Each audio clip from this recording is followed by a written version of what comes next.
Hello everyone, my name is Mirella and today I'm going to do the synthesis of a little disturbing story called Where Are You Going and Where Have You Been by American author Joyce Carol Oates.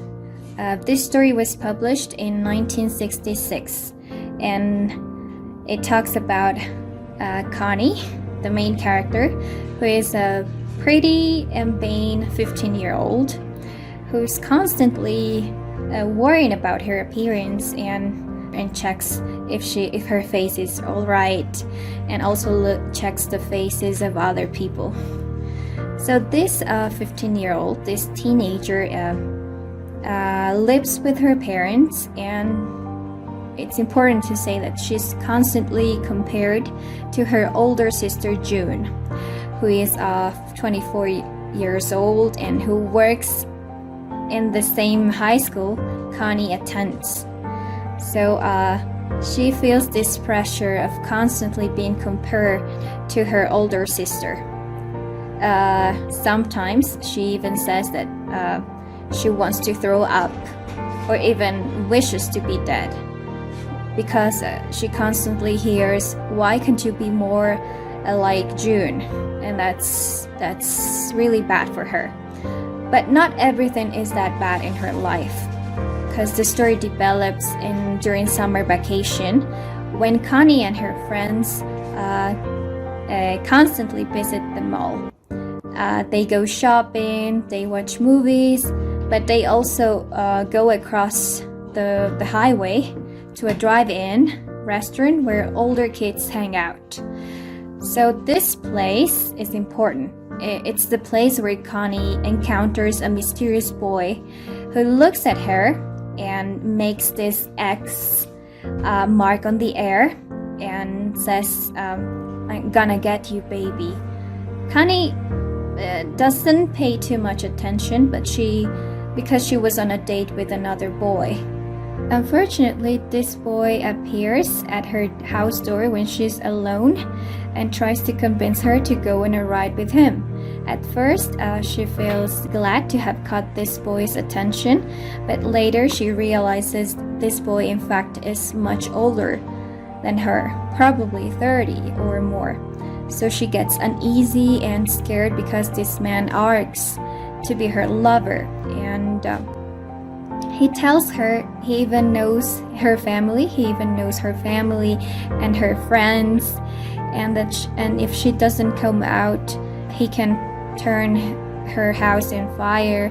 She feels threatened and finally abandons her house and goes with this man and his friend. We don't really know how this story ends. We can only imagine that Connie is going to be hurt and abused or even killed. So this is a little bit disturbing story. But the theme I want to talk about is in which degree she asked for this. I mean, in which degree this was her fault. I have read some opinions on the internet about the story showing that Connie got what she deserved, what she asked for. About the text talking about the dangers of being so vain and shallow. And I'm honestly against these opinions, because Connie is definitely vain and shallow. She's obsessed with her look, and she even has this habit of craning her neck to glance into mirrors. Oates makes this clear with the statement, she knew she was pretty, and that was everything. That was the most important thing for her. But aren't other teens her age pretty much the same? They also care about their appearance, and they are progressively becoming adults. Aren't other teenagers just like her? That's my question. I believe other teenagers are just like her. They start behaving differently. We can see these changes, for example, in the story, in the two sides of Connie's behavior. Her walk, her clothes, even her laugh at home were different from the ones anywhere else. So she has two sides. But isn't this normal? This can also be explained by the pressure she felt being at home and the freedom she experienced outside. So I believe she was in the process of creating a new version of herself.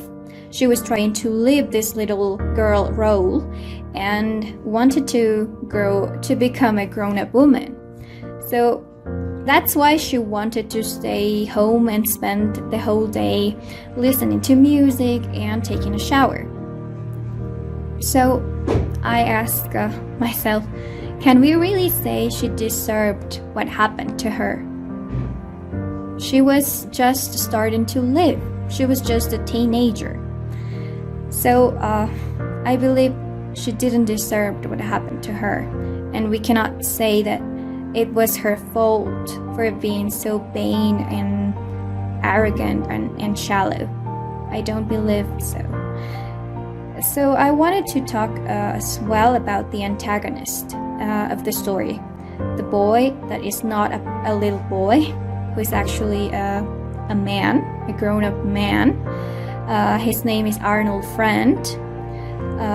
This last name doesn't go with his personality, his real self, right? He's like the devil for Connie. He's not a friend.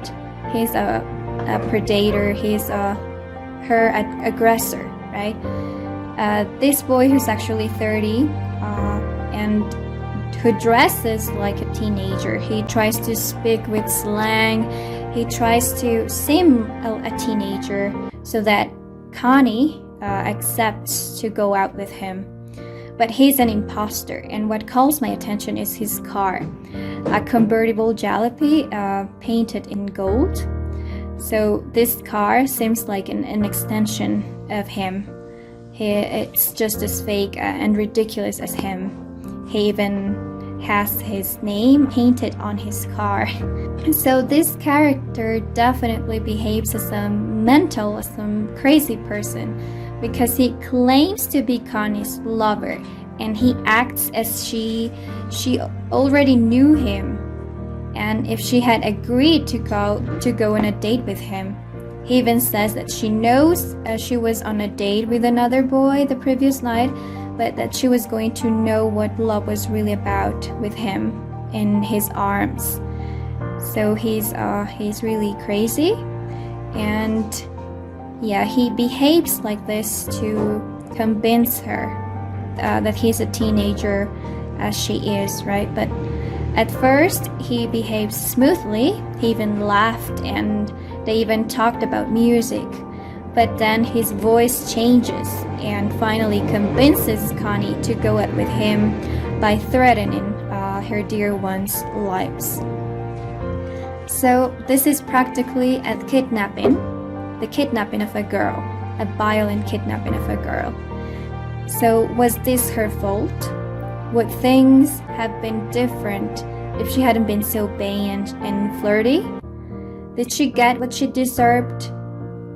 I don't think so. Because no matter if we are wearing baggy pants or really ugly clothes, women are not free of street harassment, for example. So women have to behave like proper ladies and not provoke men or give the wrong impression. Apparently everything is women's fault. To receive compliments from a stranger, to be grouped in the bus full of people, to be abused, to be kidnapped, to be killed.